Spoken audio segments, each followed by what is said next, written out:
New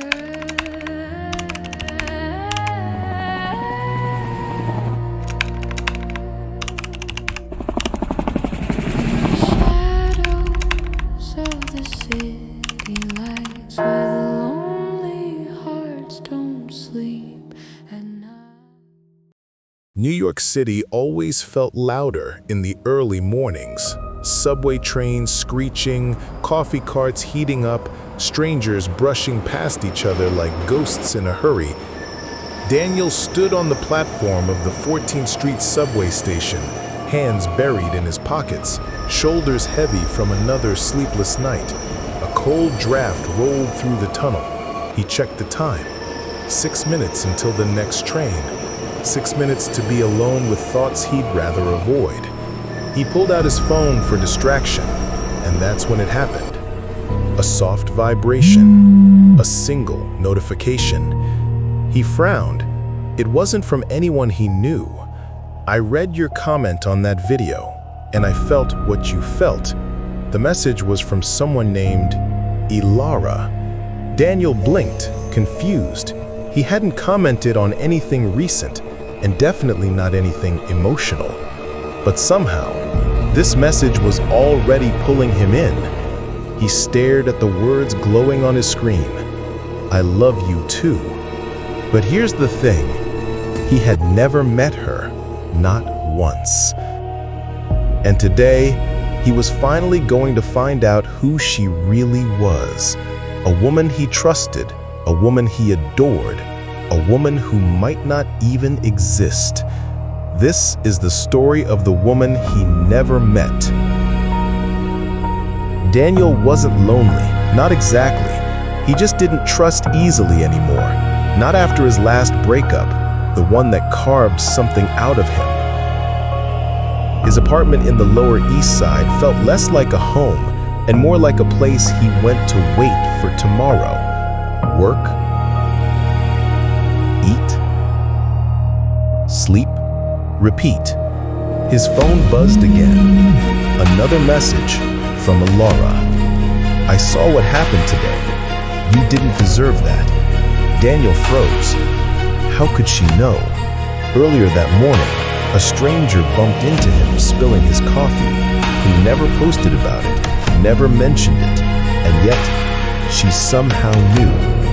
He typed back cautiously, "Who are you?" She replied instantly, "Someone who understands you." Their conversations flowed effortlessly. Hours of messages, late-night voice notes filled with soft breathing, shy laughter, and unexpected wisdom. She talked about loneliness like it was a person she once loved, about heartbreak like it was a chapter she never finished reading. Whenever he asked for a video call, she avoided it gently. "I'm not ready for someone to see me yet." And somehow, that made him trust her even more. Marcus didn't buy it. "Bro, it's 2025. Nobody avoids video calls unless they're hiding something." Daniel shrugged it off, but Marcus planted a seed. Still, every night at 11 p.m. sharp, Ilara messaged, "Good night, Daniel."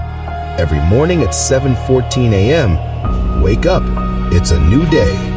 Her consistency was almost intimate. One night, he told her about his ex, a woman who left him without explanation. Ilara whispered in a voice note, "You deserved someone who stayed." Then she said something else, something that made every hair on his arms stand up. She repeated a phrase his ex used to say, a phrase Daniel had never told anyone. When he asked how she knew it, she replied, "Lucky guess?"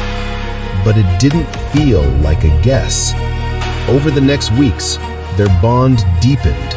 She knew him too well, better than anyone, better than she should.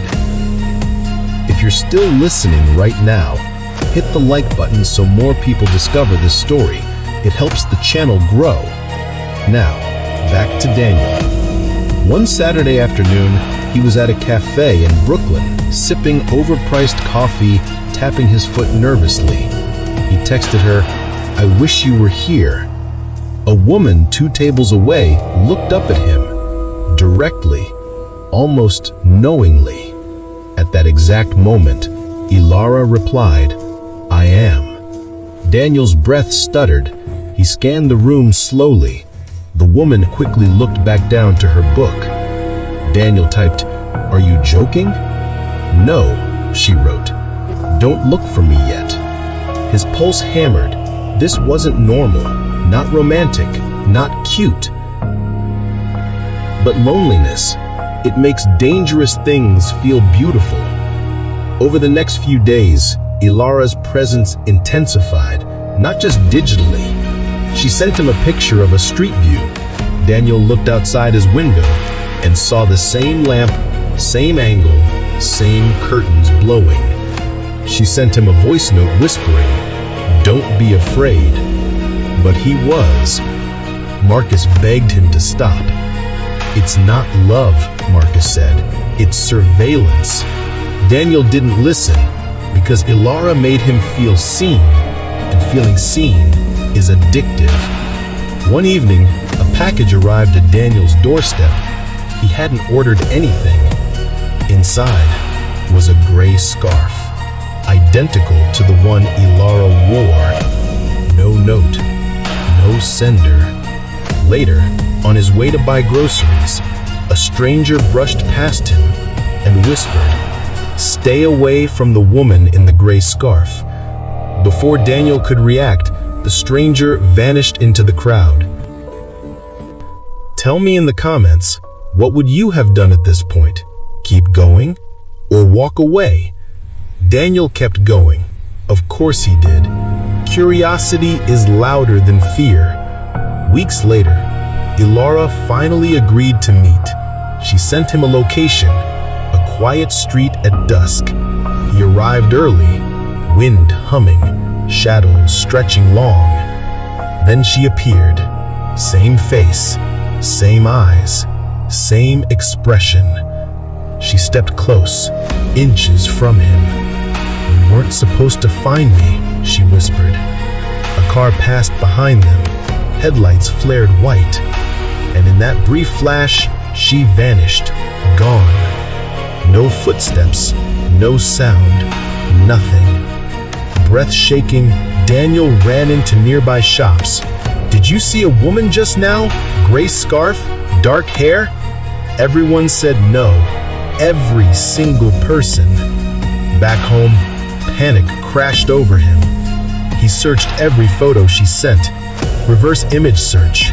Matches appeared, all linked to a woman who died 2 years ago. Her voice notes, he analyzed them, matched to a missing person from 3 months earlier.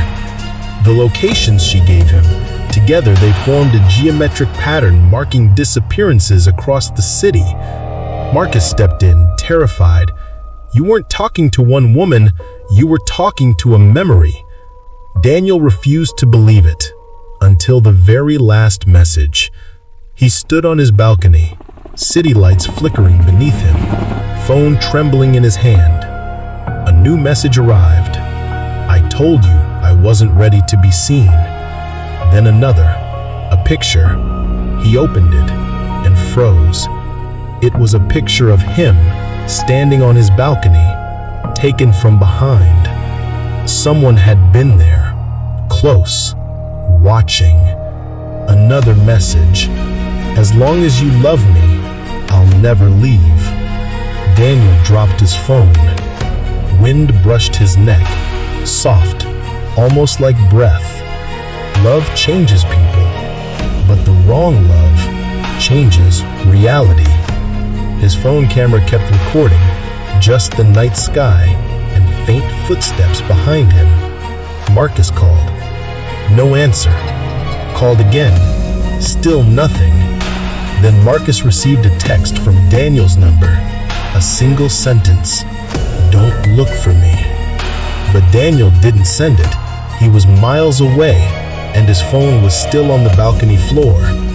Marcus looked up at the opposite rooftop and saw a woman in a gray scarf staring at him. He blinked, and she vanished. Maybe she was real. Maybe she was memory.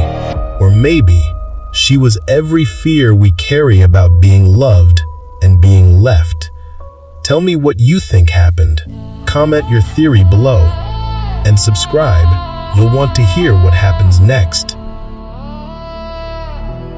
Nights feel colder than before. Footsteps echo just outside his door. She promised him love that